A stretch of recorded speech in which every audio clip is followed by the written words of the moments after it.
Hi guys, நம்ம தமிழ் நீங்கள் அட்டாங்க tennis season 4 episode 20 தான் பார்க்க போகிறோம். வாங்க வீடியோக்குள்ள போயிடலாம்.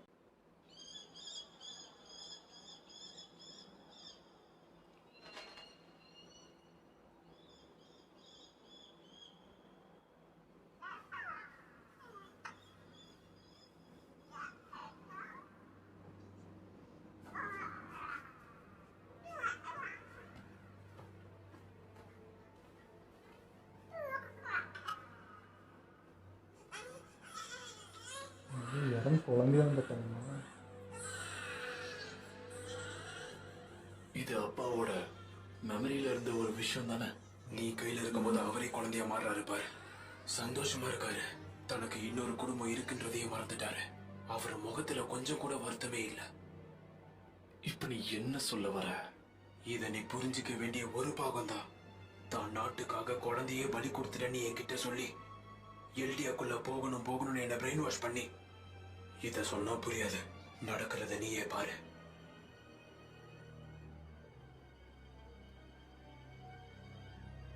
எனக்கு அந்த மாதிரி எதுவுமே பண்ணல.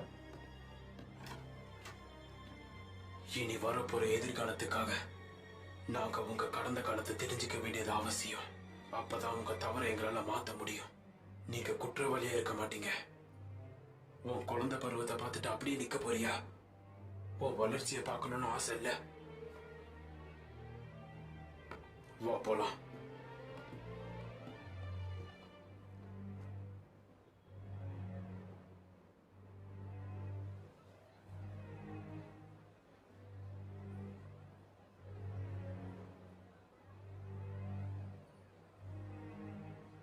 அடுத்ததை பார்க்கலாம். ஜீக்குக்கு இப்படி அமையவே இல்லைன்றது கஷ்டமா தான் இருக்கு. ஜீக்கிட்ட பண்ண தப்பு எதுவும் இறங்கிட்ட. இதான் நம்ம அப்பாவோட உண்மையான முகம். நம்ம அப்பா இந்த உலகத்திலே பவர்ஃபுல்லான ஆட்களுக்கு டாக்டர் ஆயிருந்த ஒருத்தர். அவர் அரசர்களுக்காக வேலை பார்த்தவர். ஃபவுண்டரை கண்டுபிடிக்கிற வரைக்கும் அவர் வேலை இதுதான். ஒரு சாமானியனா தான் வேலை உண்டு, தான் மக்கள் தான் மனைவின்னு சந்தோஷமா இருந்தாரு. ஆனா அது ரொம்ப நாள் நீடிக்கல. ஏன்னு தெரியுமா? ஒரு சௌகரியமான வாழ்க்கையை வாழணுன்ற ஆசைக்காக தன்னுடைய அடையாளத்தை அழிச்சுக்கிட்ட ஒரு கேவலமான அப்பா. இப்பதான் எனக்கு புரியுது. அவர் உன்னை பிரெயின் வாஷ் பண்ணிருக்காருல, அதுவும் நான் பிறக்கவே இல்லைன்னு சொல்லி. இந்த உண்மையை காமிச்சதுக்கு ரொம்ப நன்றி. நிக்காம ஓடிக்கிட்டு இருக்க இந்த உலகத்துல சீக்கிரம் முடிவுக்கு வந்துடாத.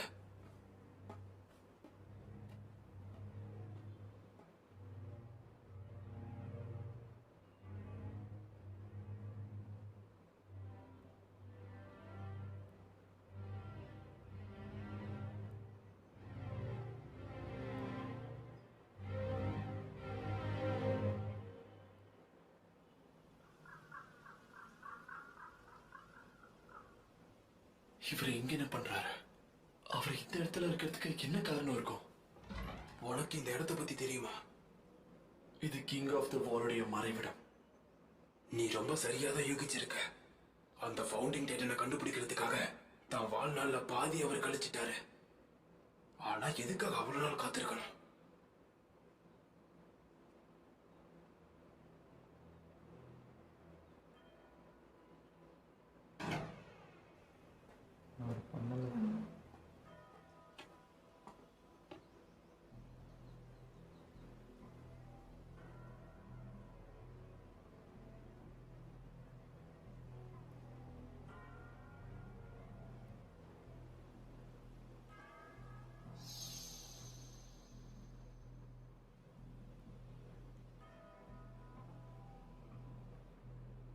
விட்டு அந்த குற்றம் ரெஸ்டோரேஷன் மிஷனுக்காக தான் பையனை விட்டு இங்க வந்தாரு.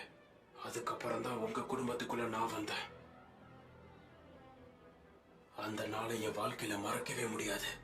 அந்த நேரத்துல என்னோட இழந்த முதல் குடும்பத்தை நினைச்சு வருத்தப்பட்டு இருந்தேன்.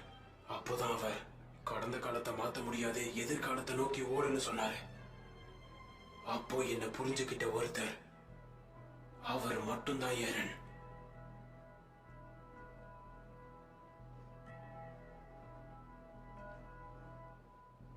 I'm sorry. Please, Zeke. என்ன மன்னிச்சு. இது நீயா? தெரியுதா? என்ன பார்க்க முடியுது? உண்மையிலேயே இது நீதானா? எப்படிடா?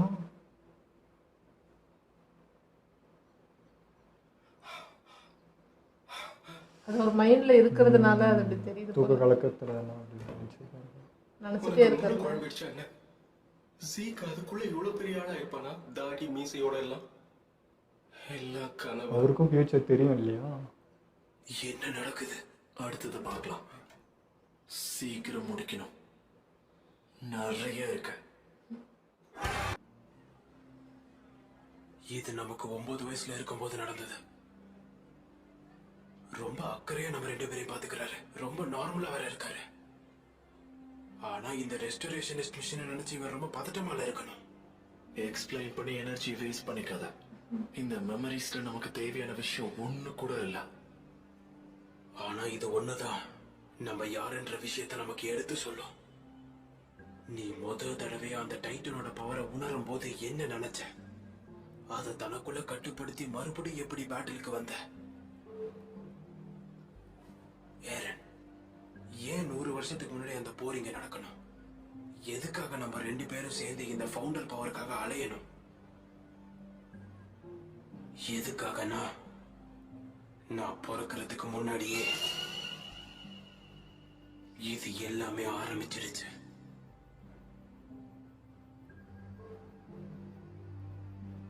இந்த பிரதர்ஸ பார்க்கும்போது உனக்கு அப்படியே நம்மள பாக்குற மாதிரியே இருக்கும். ஆனா உண்மை அது இல்ல. அப்பதான் யாரோ ஒருத்தரால என்னோட ஃப்ரீடம் பறிக்கப்பட்டுச்சு. அந்த விஷயத்துல எனக்கு வேற மாதிரி யோசிக்க தெரியல. Damn it, நீ செய்யறதுக்கு முன்னாடி எதையுமே யோசிக்க மாட்டேன். என்ன சொல்லுவாருன்னு தெரியுமா? இந்த உலகம் சண்டைக்காக தயாராகிட்டு இருக்குன்னு சொல்லுவாரு. ஆனா அன்னைக்கு தானே நீ பிறந்த. அப்ப நான் கை குழந்தையா இருப்பேன். இப்ப நீ பாக்குறது என்னுடைய பிரதர். உன்னை அந்த இக்கட்டான சூழ்நிலையில எதுக்காக காப்பாத்தினாருன்ற பதில் கிடைச்சிருச்சா? இதுதான் நீ தெரிஞ்சுக்க நினைச்ச உண்மை. எல்டி என்னுடைய எதிர்காலத்துக்காக தன்னுடைய பசங்களையே தியாகம் பண்ணவர் தான் அவரு.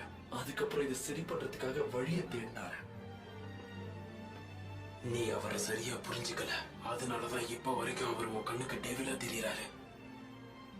அவரு தன்னோட குழந்தைகளுக்கு ஒரு நல்ல அப்பாவா தான் வாழ்ந்து வந்திருக்காரு. நம்மள ஆச்சரியப்படுத்துற பல உண்மைகள் இங்க மறைஞ்சிருக்கு. அதே நேரத்துல நமக்கு உலகத்தை காப்பாத்துற பொறுப்பும் இருக்கு. அதனால அடுத்தது அப்பா நமக்கு என்ன ஆச்சரியம் வச்சிருக்காருன்னு பாப்போம். இவரோட சின்ன வாழ்க்கைய பத்தி தெரிஞ்சுக்க நம்ம பயணிக்கலாமா?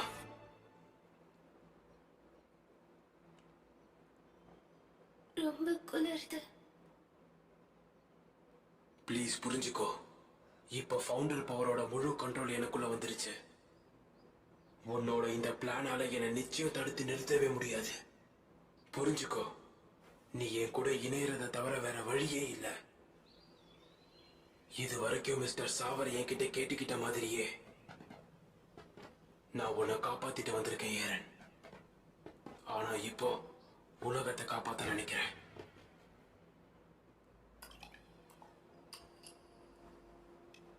அவர் என்ன எழுதிக்கிட்டு இருக்காருன்னா, அவனால நிச்சயமா அவனாலதான் இங்க ஒரு புரட்சி ஏற்பட போகுதுன்னு சொல்றாரு.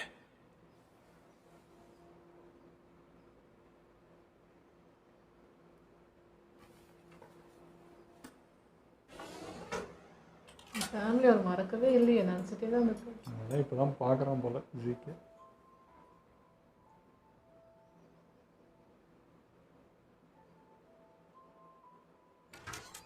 நாங்க வீட்டுக்கு வந்துட்டோம். உள்ள வாங்க பசங்களா. அட கடவுளே, யாரோ இன்னைக்கு கஷ்டப்பட்டு வேலை பார்த்திருக்காங்க போல. என்னமோ ஏன் இப்படி பண்றீங்க? ஏன்னா நீ இப்படி பண்ணாதான் கோவப்படுவ. அப்போ உன் காது எப்படி செவக்கும் தெரியுமா? மறுபடியும் உன்னோட உதவிக்கு ரொம்ப தேங்க்ஸ் மிகாசா. அப்பா, ஏதாவது முக்கியமான காலையா என்ன? ஆமா, அங்க உள்ள போய் இல்ல வேலை பார்க்கணும். திரும்பி வர்றதுக்கு ரொம்ப நாள் ஆகலாம். அது வந்து எரன் ஸ்கவுட்ல சேரணும்னு நினைக்கிறேன். உன்னால சீக்கிரம் வச்சுக்க முடியாதா? உன் மண்டைக்குள்ள நீ என்ன யோசிக்கிறன்ற விஷயம் எனக்கு நல்லாவே தெரியும், தெரியும். அவர் மாத்தல. இஷ்டத்துக்கு இங்க எல்லாமே பண்ண முடியாது. உனக்கு என்ன சரின்னு தோணுதோ அதுதான் நான் செய்வேன். எதுக்காக கத்திக்கிட்டே இருக்கீங்க? நீ இப்ப என்ன சொன்ன? அமைதியா இரு. வெளி உலகம் நீ நினைக்கிற மாதிரி கிடையாது. சரி சரி ஓகேப்பா. ஆனா எனக்கு அந்த வாழ்க்கை தான் பிடிச்சிருக்கு. நான் ஒன்னும் முட்டாள் இல்ல. எனக்கு அந்த உலகம் இப்படி இருக்காதுன்னு தெரியும். நமக்கு இந்த இடத்துல எல்லா இடத்துலயும் பிரச்சனை இருக்கு. ஆனா நான் அதை விட்டு கொடுக்கறதா இல்லப்பா. நான் இந்த உலகத்தோட எல்லா வரைக்கும் போய் பாப்பேன். அப்படியா? நான் போயிட்டு வரேன். வர்றதுக்கு தாமதமாகும். என்னங்க நில்லுங்க. இவனோட இந்த முடிவால என்ன நடக்கும்னு புரியுதா? அமைதியா இரு. அவன் வயசுக்கு இப்ப என்ன சொன்னாலும் புரியாது. எல்லாத்தையும் தெரிஞ்சுக்கணும்னு நினைக்கிற அவனோட ஆர்வத்தை தடுக்க முடியாது. ஏரன், நீ சரியா நடந்துகிட்டா சுவத்துக்கு வெளியில என்ன நடக்குதுங்கிறத நான் உனக்கு காட்டுவேன். ஒத்துக்கிறியா? எஸ் சார், புரிஞ்சுது. ஃபியூச்சர் பார்த்துட்டே தான் பேசுகிறாரு. பார்த்து பத்திரமா போயிட்டு வாங்க. இன்னைக்கு தான் அதுவும் நடந்தது.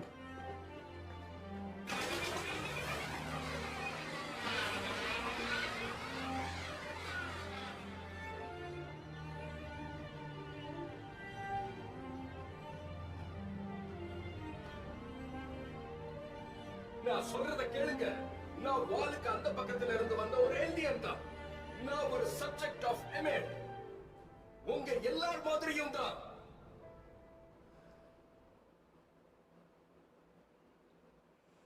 கிங் ஆஃப் தி வால், உங்களை கெஞ்சி கேக்குறேன்.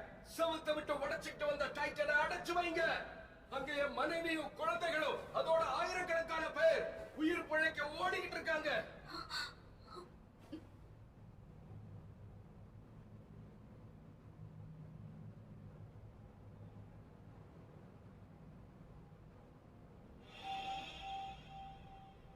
ஒரு வழியா இதுக்கான முடிவை நான் என்னன்னு சொல்றேன். இங்க இருக்கிற சப்ஜெக்ட் ஆஃப் எமேர் தான் ஃபவுண்டர் பவரை தியாகம் பண்றதா நல்லது. அப்படி ஒரு அரக்கத்தனமான சக்தியை கண்ட்ரோல் பண்ண இங்க யாரும் பிறக்கவே இல்லை. அது இங்க நடந்த நிறைய டைட்டன் வார்களை பார்த்து நம்ம தெரிஞ்சுக்கிட்ட விஷயம். டைட்டன்ஸ் உடைய பவரை வச்சு சக்தி வாய்ந்த மனிதர்கள் மட்டும்தான் இந்த உலகத்தை ஆள முடியும். பவர் ஆஃப் ஃபவுண்டர் எப்பவும் வீக்கா இருக்கிற உங்ககிட்ட இருக்க கூடாது.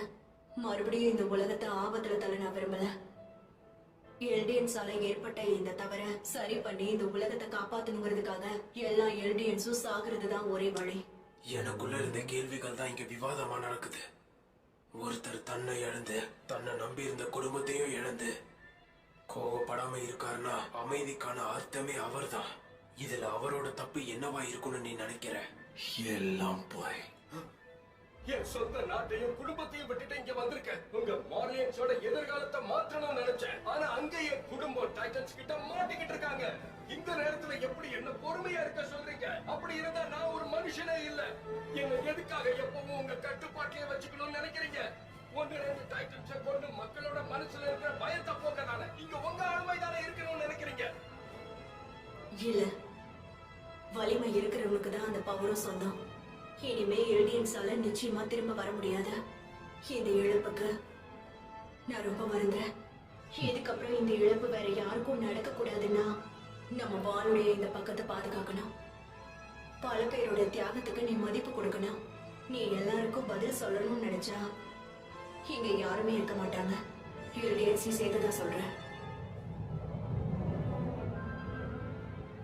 நீ இத பத்தி இதுக்கு மேல எதுவும் பேச மாட்டேன்னு எனக்கு தெரியும். வேற ஏதாவது இருக்கா? உன்னால அந்த ஃபவுண்டிங் டைட்டனை அடைய முடியும்னு எனக்கு நல்லாவே தெரியும். ஆனா நீ அப்படி பண்ணலாம். அந்த ஃபவுண்டர் பவருக்கு தகுதியானவன் நான் தான். நம்ம 9 பேரும் ஒவ்வொரு விதம். அப்படித்தான் நம்ம குணங்களும் மாறும். நான் ஒரு அட்டாக் டைட்டன். அப்ப என் குணம் எப்படி இருக்கணும்? ஒருவேளை நான் டைட்டனா மாறி சண்டை போடுறேன்னா அப்ப என்னை எதிர்க்கிறதுக்கு யாருமே இருக்க மாட்டாங்க. ஒரு வழியா இதுக்கான முடிவு என்னங்கிறதும் தெரிஞ்சிடும். இந்த மாதிரி ஒரு நிலைமையில ஒரு கிங் அவர் என்ன முடிவு எடுத்தாரு? ஆமா, இந்த மாதிரி எண்ணங்களை தான் நாம எதிர்கால சந்ததியருக்கு விதையா விதைக்கணும். அட்டாக் டைட்டனோட பவர் வெளியில வந்தா இங்க இருக்கிற யாராலையுமே அதை முழுசா தடுத்து நிறுத்தவே முடியாது. அதுக்கு அர்த்தம் அவன் ஒருத்தனாலதான் எதிர்காலத்தையே நிர்ணயிக்க முடியும். எதிர்காலத்துக்கான ஆதாரம் நீங்க தானா? அப்போ இதுக்கு அர்த்தம் ஏரன் ஃபியூச்சர் பார்க்க முடியும். அட்டாக் டைட்டனால தான் எதிர்காலத்தை உருவாக்க முடியுமா? இத உனக்கு யார் சொன்னா? இதை நீங்க ஒத்துக்க மாட்டீங்கன்னு எனக்கு நல்லாவே தெரியும். ஆனா இந்த சப்ஜெக்ட் தான் பொறுமையை இழந்து போருக்கு தயாரான இங்க இருக்கிற அத்தனையுமே ஸ்தம்பிச்சு போயிடும். ஃபவுண்டரோட முழு சக்தியையும் நீங்க இப்ப பார்க்க விரும்புறீங்களா? எதிர்காலம் ஏற்கனவே நிர்ணயிக்கப்பட்டுச்சு. ஃபவுண்டிங் டைட்டனை எப்ப வேணாலும் என்னால நெருங்க முடியும். ஏன்னா இங்க இருக்கிறவங்க மாதிரியே நானும் ராயல் பிளட். அதை காட்டவா?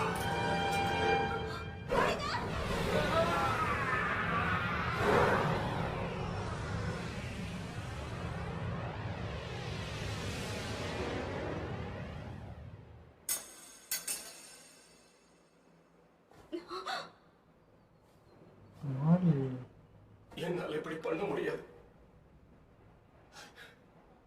நான் ஒரு டாக்டர். என்னால உயிர்களை காப்பாத்தத்தான் முடியும். அப்பாவி குழந்தைகளை என்னால எப்பவுமே கொல்ல முடியாது. அது எப்படி என்னால முடியும்? ஆனால் இவர் சாப்பிட்ட மாதிரி தானே வாய்ப்பே பார்த்தோம். இல்ல.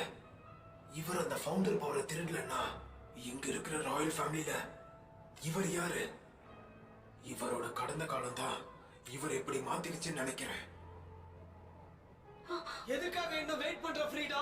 அவனை நாம இப்பவே கொல்றதுதான் நல்லது.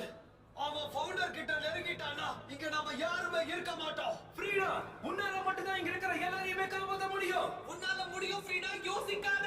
எல்லாமே அழிஞ்சிருச்சுன்னா பாரடைஸ உருவாக்க முடியாது. ஃப்ரீடா, நீ தான் இங்க எல்லாரையும் பாதுகாக்கணும். ஃப்ரீடா! ஃப்ரீடா, எழுந்து நில்லுங்கப்பா, விட்டு கொடுக்காதீங்க. மறந்துடாதீங்க, நீங்க வரத்துக்கு நிறைய காரணம் இருக்கு. உங்க தங்கச்சியுடைய மரணத்துக்கு காரணமான இந்த நாய்ங்க கிட்ட மண்டிடணுமா? யோசிங்க. இவங்க வெறும் காம்ரேட்ஸ் தான். க்ரூகரா இருக்கட்டும் இல்லைன்னா டயனாவா இருக்கட்டும், உங்களை பயன்படுத்திக்கிட்டாங்க. முன்னேறி போய்கிட்டே இருங்க. சாவன்றது ஒரு வாட்டி தான். சாதிச்சுட்டு செத்து போயிருங்க. என்னடா நடக்குதுங்க? உங்களாலதான் இந்த பறவைகளுக்கு மோசமான கதைக்கு முற்றுப்புள்ளி வைக்க முடியும். யாரும் சொல்லிதான் இப்போ செஞ்சே இருக்காரு. அதான் எப்படி அது முடியும்?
ஏன் என்னை இவங்க அடிமையாவே வச்சுக்கணும்னு நினைச்சாங்க? இது எதையுமே நான் செய்யாம இருந்திருந்தேன் வீட்டோட சந்தோஷமா இருந்திருப்பேனே. இது எல்லாத்துக்கும் நான் தான் காரணம். இதை மறந்துட்டு எப்படி முன்னேறி போக முடியும்? நான் எடுத்த முடிவு சரியானு கூட எனக்கு தெரியல. இங்க நடக்கிற எல்லாத்தையுமே நீ பாக்குற இல்ல சீக்? உங்களுக்குனாலதான் உள்ளேயும் வெளியேயும் எனக்கு உதவ முடிஞ்சது. என்னோட ஏரனும் நிச்சயமா இதைத்தான் பண்ணிருப்பான். நீங்க என்ன சொல்றீங்க? உங்களுக்கு எப்படி தெரியும்? நான் அதை பார்த்தேன். ஏரனோட மெமரிஸுக்கு நான் தான் விட்னஸ். உலகத்தோட அமைதி கெடும்போது அது எடுக்கிற ரூபத்தை கற்பனை கூட பண்ண முடியல. சீக், இது உண்மையிலேயே நீதானா சீக்? நீ உண்மையிலேயே வளர்ந்துட்ட.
நாங்கள் என்ன தான் பண்ணோம், ஒரிஜினல் வீடியோ போய் பார்த்துட்டோங்க. அப்போ தான் எங்களுக்கு கொஞ்சம் தெளிவாச்சு. ஏன்னா இருக்கிறதே இங்கே ஒரு குழப்பம், இவங்க அதுக்கு மேலே குழப்பியிருக்காங்கன்றது எனக்கு அப்போ தான் புரிஞ்சது. ஸோ இது ரியாக்ஷன் சேனல் வந்து இப்போ எக்ஸ்பிளைன் சேனலாக மாறப்போகுது. ஃபஸ்ட் டைம் எங்கள் கூட தமிழில் தான் நாங்களுமே அட்டாக் டைட்டன் பார்க்குறோம் அப்படின்னா ஒரு முறை இதை சொல்லிடுறேன். சப்போஸ் நான் சொல்கிறதுலையுமே ஏதாவது தப்பு இருக்குது அப்படின்னா நீங்கள் கமெண்ட்டில் சொல்லிவிடுங்க, அது நான் பின் பண்ணி வச்சிட்றேன், அங்கே அது பார்த்துக்கிட்டோம். ஸோ ஜீக்கு வந்து இறங்கிட்ட உங்கள் அப்பாவோட உண்மை முகத்தை காட்டுறோம் பாருன்னு சொல்லி அவங்க அப்பா மெமரி கூட்டின்னு போய் காட்டினது. பட் அங்கே போய் பார்க்குறப்ப அவர் இறங்கிட்ட கொஞ்சிட்டு அந்த ஃபேமிலியாக இருந்ததை பார்த்துட்டு ஜீக்குக்கே கொஞ்சம் பொறாமை வந்துச்சு. இங்கே ஒரு ஃபேமிலி இருக்குது, அதை மறந்துட்டு எவ்வளோ சந்தோஷமாக இருக்கிறான் பாரு அப்படின்னு சொல்லி அந்த கோவம் வந்தது. இப்படி இருந்த நீ உன்னை எப்படி மாற்றுறான் பாரு அப்படின்னு சொல்லி வா அடுத்த மெமரிக்குன்னு கூட்டின்னு போந்து. பட் அங்கே போய் பார்க்குறப்ப ஜாலியாக ஃப்ரீடமாக விட்டுருந்தாங்க. எரன் வந்து சந்தோஷமாக இருந்தான். அவன் குழந்தை பருவத்தை அவன் என்ஜாய் பண்ணிகிட்டு இருந்தான். முக்கியமாக பார்த்தா அர்மின் கூட விளையாடிட்டு அப்படி இருந்ததை பார்த்துட்டு அதுவும் மாற்றிருந்தாங்க. அர்மினை ஜீக் ஆகிட்டாங்க. இங்கே வேறு நம்ம 2 பேரும் எப்படி பண்ணியிருக்காங்கன்னு சொல்லி அதுவுமே தப்பு பண்ணியிருந்தாங்க.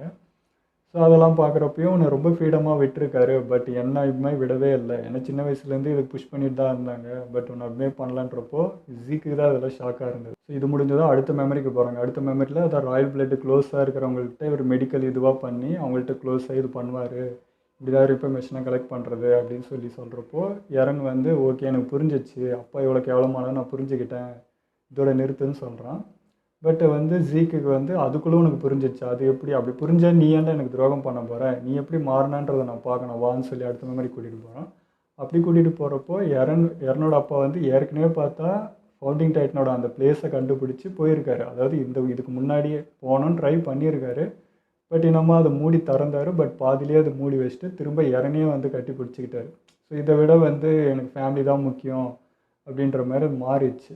இதை பார்க்குறப்பையும் ஜீக்கு தான் ஷாக். அது எனக்குமே ஷாக்கு, முன்னாடியே வந்திருக்காரு அப்படின்னு சொல்லிட்டு. இது கட் பண்ணால் அடுத்த மெமரிக்கு போகிறப்ப தான் மிக்காசாவோட டைமில் மிக்காசாவை காப்பாற்றின அந்த டைமுக்கு போகிறாங்க. ஸோ அப்போ தான் வந்து எரனுக்கு இந்த தாட் வந்தது, ஃப்ரீடம், யாருக்கிட்டேயும் அடிமையாக இருக்கக்கூடாது, நம்மளை அடிமைப்படுத்த என்ன இருக்கலாம், ஃப்ரீடம் வேணும்னு அந்த தாட் வந்த டைம் அது. ஸோ அதை தான் இப்போ ஜீக்கிட்டேயும் சொல்லுவான், பாரு நான் ஒன்றும் பாவப்பட்டவன் இல்லை, நீ என்னை அப்படி நினச்சிட்டு இருக்கேன், நான் ஃப்ரீடம்காக போராடுறவன், என் கண்ணுக்கு இப்போ நீ தான் பாவமாக தெரிகிற, ஒரு அப்பாவை புரிஞ்சுக்க தெரியாத ஒரு பையன் சொல்லி அங்கேயே கொஞ்சம் குத்தி காட்டுவான். ஆனாலுமே ஜீக்கு பார்த்தீங்கன்னா அப்படி நடந்ததில் எனக்கு ஒரு நல்லது தான், அப்படி தான் எனக்கு ஒரு நல்ல மனுஷன் கிடச்சாரு அப்படின்னு சொல்லி ஜீக்கு அப்பயும் அந்த மென்டாலிட்டிலே தான் இருப்பான். ஸோ இது முடிஞ்சதும் அடுத்த மெமரி காட்டுறாங்க. அதாவது மிக்காசாலாம் வீட்டுக்கு கூட்டிகிட்டு வந்ததுக்கப்புறம். ஸோ அங்கேயுமே ஒரு சின்ன மிஸ்டேக் ஒன்று இருந்தது, அது இம்பார்ட்டண்ட்டானு தெரில. பட் வந்து எரன் வந்து இந்த குச்சிலாம் எடுத்துகிட்டு வந்து போட்டுட்டு நான் தான் எடுத்துகிட்டு வந்தேன் அப்படின்னு சொல்லலாம். பட் மிக்காசா தான் பண்ணியிருப்பான். ஸோ அவங்க அம்மா கண்டுபிடிச்சிட்டாங்க, நீ போய் சொன்னால் அவன் காது சேவக்கண்டா அப்படின்னு சொல்லி கண்டுபிடிச்சி, அதனால தான் மிக்காசாக்கு தேங்க்ஸ் சொன்னது. ஸோ அந்த இடத்துலலாம் வந்து மிக்காசா போட்டும் கொடுத்தது, இந்த மாதிரி அவன் வந்து சேரணும்னு நினைக்கிறான் ஆர்மியில் அப்படின்றப்ப தான் ஜீக்குக்கு ஷாக். அப்போ அப்பா வந்து ஃபோர்ஸ் பண்ணி உன்னை பண்ணலையா, இவனாக தான் பண்ணியிருக்கான், அவன் தான் அந்த முயற்சி, அவன் ஃப்ரீடமுக்காக அவன் தான் போராடணும்னு நினச்சது. ஸோ அந்த இடத்துல அப்பாவுக்குமே ஷாக்கு தான், அவர் தடுக்க தான் பார்த்தாரு. ஸோ ஜீக்கு பண்ண எதுவுமே எரனுக்கு பண்ணவும் இல்லை, அந்த இடத்துல வேணான்னு சொல்லி அதை நிறுத்த தான் பார்த்தாரு. பட் அது விதி இப்படி தான் நடக்கும்ன்றது அவருக்கும் தெரியும். ஸோ அன்றைக்கி வந்து இது நடக்க தான் போகுதுன்றதுனால தான் போய் ஃபவுண்டிங் டைட்டன் கிட்ட நின்னது. ஸோ அந்த டைம் தான் பார்த்தீங்கன்னா பெத்தோல்டு இதை ரைனர்லாம் வந்து அன்றைக்கி அட்டகாசமான டைம். ஸோ ஃபவுண்டிங் டைட்டன்ட்டையும் போயிட்டு அது புரிய வைக்க தான் ஃபஸ்ட் ட்ரை பண்ணியிருக்காரு. ஸோ நானும் எல்டிஎன் தான், வெளியே இருக்க எல்டிஎன், ஸோ இன்றைக்கி இது நடக்க போகுது, நீ நினச்சா ஸ்டாப் பண்ணலாம், இதை நான் ஸ்டாப் பண்ணிவிடுங்க, அது பேரழிவாக இருக்குன்றப்போ அதே கதை தான், நம்ம பண்ண பாவத்துக்கு இது நடக்கட்டும், நம்மளாம் சாவத்துக்கு ரெடியாக இருப்போம், அது இப்படி தான் நடக்கும் அப்படின்னு சொல்லி அவங்க நின்னது. பட் அந்த டைமுக்கு இவர் கேட்ட அதே கேள்வி இது நம்மளுமே சொல்லியிருக்கோம். ஸோ அப்போ பண்ணதுக்கு இப்போ இருக்கிற மக்கள் என்ன பண்ணாங்க, அப்படியே இருந்தாலும் நீங்கள் இவங்க மெமரிலாம் அழிச்சிட்டிங்க, இவங்களுக்கு உண்மை கூட தெரியாது, அப்படி உண்மையே தெரியாமல் இந்த உயிர் போகிறதுல என்ன அர்த்தம் இருக்குது. ஸோ இந்த கேள்வி கேட்டார், கரெக்டான பாயிண்ட்டு. பட் ஆனாலுமே அவங்க என்ன சொல்கிறது, அந்த வழி தான் நிற்கிறாங்க, அமைதியாக இருக்கணும் அப்படின்னு சொல்லி அப்படி நின்னது. பட் அந்த டைம் ஒரு கோவப்பட்டு மாறி இருக்கணும். பட் அப்பயும் வந்து ஒரு தடுத்தது, குழந்தைங்களாம் இருக்கிறாங்க, எல்லாருமே நான் சாவடிக்க ரெடியாக இல்லை, நான் டாக்டர்னு சொல்லி அப்படி நின்னது. பட் அங்கே தான் வந்து வில்லனே என்ட்ரி கொடுத்தான்ற மாதிரி இருந்துச்சு. எரன்னு சொல்லி தான் அது என்ன சொல்கிறது, எதை சொன்னால் ஒரு எமோஷ்னலில் தூண்டி விடுமோ அதை கரெக்டாக மெமரி பண்ணி விட்டான். கரெக்டாக ஒரு தங்கச்சி, உங்கள் ஒய்ஃபு கூட இந்த எத்தனை பேர் இதுக்காக தியாகம் பண்ணியிருக்காங்க, அது எல்லாத்தையுமே வேஸ்ட் பண்ண போகிறீங்களான்னு சொல்லி அந்த உசுப்பேற்றி விட்டது. ஸோ அந்த கோவத்தில் வெறியில் மாறிட்டார், ஃபவுண்டிங் டைட்னு சாப்பிட்டாரு. ஸோ போதுமாட எரன் நீ சொன்னது செஞ்சுட்டடா அப்படின்னு கத்தி அவர் புலம்புற டைம். அதாவது எரன் என்ன பண்ணியிருக்கான்னா கரெக்டாக அவருக்கு என்ன பண்ணால் ட்ரிகர் ஆகுமோ அந்த மெமரி மட்டும் காமிச்சிருக்கான், ஃபுல் மெமரி எதுவுமே காமிக்கல. புலம்புறாரு அவர், இது ஏன் பண்ண வச்சு, எது நடந்துச்சு, எனக்கு ஃபுல் மெமரி காட்டியிருக்கலாமே அப்படி இப்படின்னு சொல்லி அவர் புலம்புறப்போ அதான் அவருக்கும் ஃப்யூச்சர் பார்க்குற ஒரு பவர் இருக்கு இல்லையா. ஸோ ஜீக்கை நினச்சாரு, அதேமாதிரி எதிர் நின்னா. ஸோ அது அப்படி நடந்திருக்கு போல். ஸோ ஜீக்கை கரெக்டாக கட்டுப்பிடிச்சி நான் பண்ணலாம் தப்பு தானே அந்த மன்னிப்பும் கேட்டாச்சு. ஜீக்கும் அதை ஏற்றுக்கிட்டான். ஸோ நம்ம அப்பா நல்லவர் தான் அப்படின்றத அப்போ தான் அவனுக்கு அந்த கண்ணீர் மூலமாகவே புரிஞ்சது. கடைசியாக சொன்ன ஒரு வார்த்தை, உன் தம்பி யாரனை எப்படியாவது ஸ்டாப் பண்ணுறா அப்படின்னு சொல்லி முடிச்சிருக்காரு. ஸோ இதோட இந்த எக்ஸ்பிளைன் வீடியோ முடிஞ்சிச்சுங்க. இப்போ ரியாக்ஷன் நம்மளுக்கு வரும் நம்ம தாட்டுக்கு. ஸோ விஷயமே என்னன்னா, ஜீக்கு வந்து அவங்க அப்பாவை காட்டலாம் முகத்தறியான்னு காட்டினா எங்கள் தம்பியோட முகத்தரை வெளியே வருது. மெயின் வில்லனே இவன் தாண்டான்ற மாதிரி இருக்குது. எங்களுக்கே ஷாக். அவன் என்ன ஷாக் ஆகிறோனோ இல்லையா, நாங்கள் அதுந்து உக்காந்துட்டு இருக்கோம். ஸோ அவங்க அப்பாவே ஆட்டி படைச்சி இது மொத்தத்தையுமே பண்ண வச்சதே இவன் தான். ஸோ இந்த அட்டாக் டைட்டனுக்கு இந்த ஃப்யூச்சரில், அதாவது இப்போ அப்பாவுக்கு வந்து அடுத்து யாருக்கு இந்த டைட்டன் போக போதோ அவங்களோட மெமரியும் வரும். ஸோ அப்படி தான் இது வந்திருக்கு போல். இது மூலியமாகவே இது கன்வே பண்ணியிருக்காங்க. ஸோ இந்த மெமரி மூலியமாக இது பண்ண வச்சிச்சு. அதாவது நம்மளுக்கு கேட்கும் இல்லையா, மைண்டில் இந்த வார்த்தை வருது. இதே தான் ஃபஸ்ட்டு அந்த டைட்டன்னு சொன்னார். இந்த மாதிரி மிகாசா பேர் அர்மின் பேர்லாம் சொல்லி எனக்கு என்னமோ திடீர்னு தோணுச்சுன்னு. அதே மாதிரி தான் இந்த இவருக்குமே அவங்க அப்பாவுக்குமே இதெல்லாம் தோணியிருக்கு. இதெல்லாம் பண்ண வச்சிருக்கு. இதெல்லாம் இறந்தான் காரணன்றதும் தெரிஞ்சிருக்கு. இது மொத்தமே மாஸ்டர் மைண்டே பார்த்தீங்கன்னா இறந்தான். ஃபஸ்ட்டு எனக்கு வந்து இந்த டப்பிங் இந்த தமிழில் பார்க்கும்போது நான் நிறையா சரி இது உண்மையாக பொய்யான்னு தெரியாது, இதுக்கு நம்ம ரியாக்ட் பண்ணலாமா வேணாமா தப்பாக இருக்குமோன்றதுலே அப்படியே தான் போனது. பட் ஒரிஜினல் வந்து போய் பார்க்கும்போது தான் அடப்பாவி அப்படிங்கிற மாதிரி இருந்துச்சு. ஆனால் இறனமே பார்த்தீங்கன்னா மக்களுக்காக தான். அப்போவும் யோசிச்சிருக்கோம் நம்ம என்ன தப்பு பண்ணோம், நம்ம உயிர் போகக்கூடாது அப்படின்ட்டு. அப்பாவும் வந்து மக்களுக்காக தான் எவ்வளோ கேட்டு பார்த்துருக்காரு. பட் அந்த ஃபவுண்டிங் டைட்டில் வந்து ஒத்துக்கல. இல்லை இதுதான் விதி, இப்படி தான் எங்கள் ஆணையிட்டு இருக்கு, நீங்கள் இப்படி தான் நடப்போம், நம்ம உயிர் தான் போகணும்னு அவங்க ரொம்ப ஸ்டபனாக நிற்கவே இங்கே அப்பா கெஞ்சிறாரு. பட் வந்து எரன் வந்து கெஞ்சினா வேலைக்கு ஆகாதுன்ட்டு செயலில் இறங்கிட்டான். அது அவ்வளோதான் விஷயம். பட் ஆனால் ஆரம்பத்துலேருந்து எரன் எல்லா டைம் யோசிக்கிறது என்னன்னா மக்களுக்காக அவங்க இருக்கணும், அவங்க என்ன பண்ணாங்க, முன்னோர்கள் பண்ண தப்புக்கு அப்படின்றது ஃபுல்லாகவே போயிருக்கு. பட் அந்த மாஸ்டர் பிளானிங்லாம் எதிர்பார்க்கல. இப்படி வந்து பேசி இதை மாற்றி அதெல்லாம் வந்து பயங்கரமாக இருந்துச்சு. ஸோ இப்போ மாலின் பீப்புளுக்கு மெயின் வில்லனே இப்போ இறந்தான். எரன் பார்த்தீங்கன்னா வில்லன்னா ஹீரோ தான். பட் ஜீக்கு பொறுத்த வரைக்கும் வில்லன். மாலியை பொறுத்த வரைக்கும் வில்லன். ஆமாம், அங்கே மொத்தத்தில் ஒரு நல்ல விஷயம்னா அப்பா பற்றி ஜீக் புரிஞ்சுக்கிட்டது ரொம்ப நல்லா இருந்தது. ப்ளஸ் வந்து அவன் ஜீக்கு பார்க்கும்போது ரொம்ப பாவமாகவும் இருந்துச்சு. சரி எதுவுமே அனுபவிக்கல, அந்த பாசத்துக்கும் அவன் ஏங்கியிருக்கான்னும் போது அது கிடைக்கலேன்றது நமக்கே பார்க்கும்போது கொஞ்சம் கஷ்டமாக இருந்தது. ஆனால் ஜீக் ஃபைனலாக புரிஞ்சுக்கிட்டான். நம்ம மேலே இருக்க அந்த குற்ற உணர்ச்சி, நம்மளை பார்த்துக்கலான்ற அந்த மொத்த அக்கறையும் பாசமும் தான் இறன் மேலே காமிச்சிருக்காரு. ஸோ நம்மளுக்கு என்னெல்லாம் நம்மளுக்கு தப்பு பண்ணாரோ அது எதுவுமே இறனுக்கு பண்ணாமல் பண்ணுறப்போ அவன் அது புரிஞ்சுக்கிட்டான். நம்ம மேலே எவ்வளோ பாசம் இருந்திருக்கு, நம்ம நினச்சி எவ்வளோ குற்ற உணர்ச்சியாக இங்கே வாழ்ந்துட்டு இருந்திருக்காரு. அவன் நினச்சி இங்கே சந்தோஷமாக நம்மளாம் மறந்துட்டு, பட் ஒரு செகண்டாக ஒரு ஜீக்கை பற்றி மட்டும்தான் நினச்சிட்டு இருக்காருன்றது அவனுக்கு புரிஞ்சிச்சு. ஸோ அந்த வகையில் அது அந்த உயிருக்கு ஒரு வேல்யூன்ற மாதிரி ஆயிடுச்சு. இப்போ நாங்கள் சொன்ன எக்ஸ்பிளைனில் தப்பு இருக்கா ஓகேவான்னு சொல்லுங்கள், இல்லைன்னா தப்புன்னு தான் சொல்லுங்கள், மாற்றிக்கிறோம். ஓகே, இதோ நம்ம வீடியோ முடிச்சுப்போம். மறக்காமல் லைக் பண்ணி ஷேர் பண்ணுங்கள், மறக்காமல் சப்ஸ்கிரைப் பண்ணிடுங்க.